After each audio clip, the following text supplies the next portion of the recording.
हरे कृष्णा। हमें जीवन में इतना संघर्ष क्यों करना पड़ता है, इतना कष्ट क्यों सहना पड़ता है? बिना कष्ट सहे क्या जीवन हम नहीं जी सकते? लेकिन इसमें एक बहुत बड़ा रहस्य छुपा हुआ है जो आज हम आपको एक स्टोरी के माध्यम से समझाएंगे। हरे कृष्णा। तो हम स्टोरी शुरू करते हैं। शॉर्ट में है स्टोरी। कहाँ से शुरू होती है?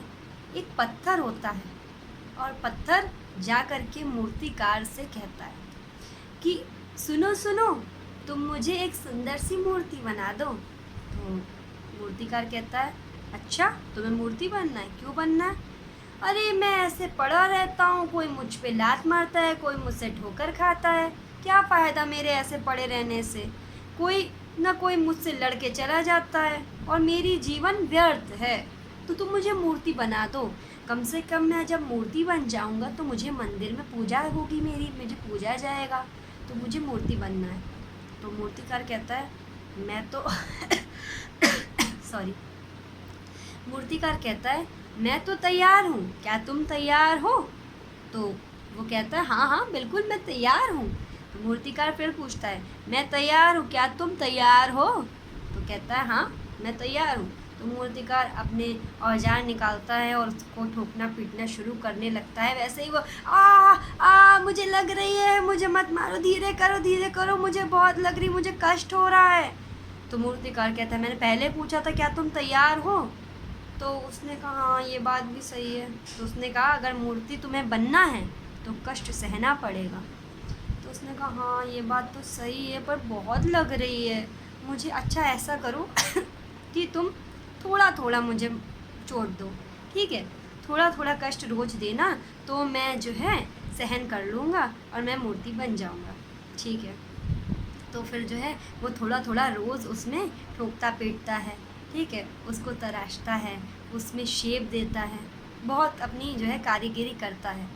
तो वैसे ही क्या होता है कि धीमे धीमे करके कुछ दिन बीत जाते हैं और वो पत्थर एक सुंदर सी मूर्ति बन जाता है और फिर वो मूर्ति बन कर के मंदिर में स्थापित कर दी जाती है। अब वो मूर्ति के पास एक दूसरा पत्थर आता है और कहता है, मेरी तो ज़िंदगी बेकार है बिल्कुल।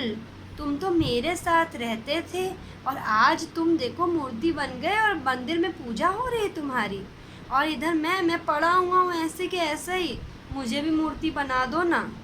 तो वो मूर्ति कहती है कि देखो मैंने बहुत कष्ट सहन किया है, बहुत रोई हूँ मैं, तब जा कर के मैं मूर्ति बनी हूँ। तुमको भी बहुत कष्ट सहन करना पड़ेगा, तब तुम मूर्ति बनोगी, तब तुम्हारी पूजा होगी। अब यहाँ पे समझने वाली बात क्या है? ये तो एक मूर्तिकार था और एक पत्थर था जो कि निर्जीव था, और एक मूर्तिकार जो था वो एक इंसान था। और हम सबको जिसने बनाया, हमारे एक मूर्ति तो है, हम एक मूर्तियों का निर्माण जो किया है, जो कि प्राण जिनमें है, वो भगवान हैं, वो परम मूर्तिकार हैं। तो वो हमें कष्ट क्यों देते हैं? वो भी हमें कष्ट दे रहे हैं क्योंकि हम अच्छे से निखर पाएँ। जब हम कष्ट सह करके आगे बढ़ेंगे, जब हम जीवन के संघर्षों से सहन करके कुछ बड़ा कर पाएंगे, कुछ बड़ा कर ले जाएंगे, कुछ अच्छा कर ले जाएंगे, तब हमें श्रेष्ठ पद की प्राप्ति होगी। वही भगवान हमें थोड़ा थोड़ा कष्ट देते हैं, थोड़ा थोड़ा संभालते हैं, थोड़ा थोड़ा कष्ट देते हैं, थोड़ा थोड़ा संभालते हैं, और वही हमें निखारेंगे एक दिन।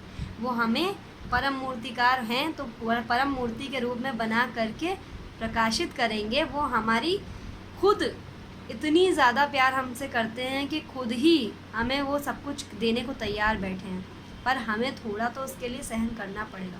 फिर वो चाहे आध्यात्मिकता में आने के बाद हो, चाहे वो भौतिक संसार में भौतिकता में रह के हो, कष्ट तो दोनों जगह पे सहन करना पड़ेगा। इसलिए कष्ट सहन करना ये हमारे लिए ही बाद में बेनिफिशियल साबित होगा। तो हमें कष्ट थोड़ा थोड़ा तो सहन करना पड़ेगा। संघर्ष करके जो निखर के आता है उसकी बात ही अलग होती है। जिसको सब कुछ पहले से ही मिल गया, वो अगर बहुत कुछ पा जाए तो क्या इसमें मज़ा? कुछ अच्छा बहुत ज़्यादा नहीं लगता है कि हमने कुछ प्राप्त किया है। लेकिन जिसने जीवन में बहुत संघर्ष किया है, बहुत कुछ उसने देखा है, उसके बाद अगर उसको कुछ उच्च पद आसीन होता है, उस उच्च पद पे वो कुछ जाता है, उसको कुछ अच्छा श्रेष्ठ मिलता है, तब उसको उसकी कद्र भी होती है और फिर उसका जो है हर जगह सुंदर उसकी जो बातें हैं ना वो सब जगह फैल जाती हैं। हरे कृष्ण, हरि बोल, राधे राधे।